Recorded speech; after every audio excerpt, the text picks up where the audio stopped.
It's not a great track record thus far, is it? What they do initialise and what they do actually do sends the markets into an absolute turmoil, almost hysteria. When they reverse it, things get better again. And here we go again. It looks as though, instead of sticking to their guns, which they must have believed in to have made it up in the first place, they're going to U-turn again, reverse it again, which might calm things down. I mean, that is such a bad record. It makes you wonder what on earth they can do next. I couldn't agree more, I'm afraid. It would be very difficult to come up with a worse plan for managing the economy than they have done so far, in my view.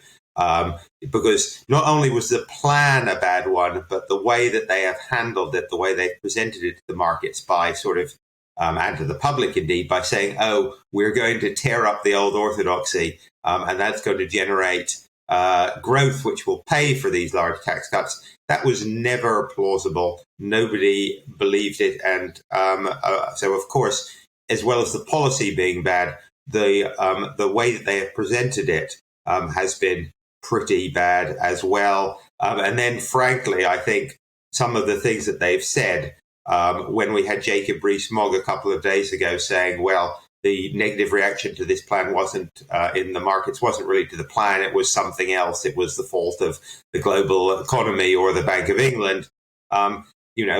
Simply lying about what's happening isn't a good look either, and doesn't persuade either the public or the markets.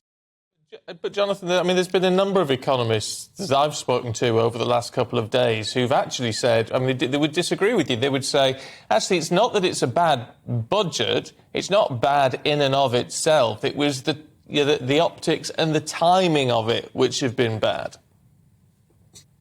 Well, but I think that was the fundamental point of the budget. Remember, they started off by saying, we are going to throw away the Treasury orthodoxy. We're going to sack the permanent secretary of the Treasury. We're going to tell the Office of Budget Responsibility not to publish their forecast of what this will do to the public finances. And then we're going to simply lie about the OBR and their ability to produce such a forecast and claim falsely that they didn't have a forecast ready to go, which of course they did. And then we're going to lie about how the markets react and pretend that it's nothing to do with the budget.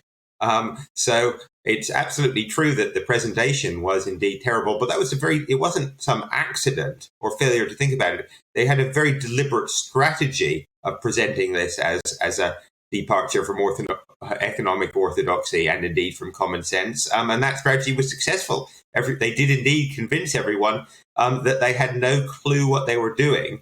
And as I said, of course, the political and market reaction to that has been very bad. So I think I'm not sure which economists you've been talking to, but I don't think they have a very firm grasp of what's going on here, I'm afraid.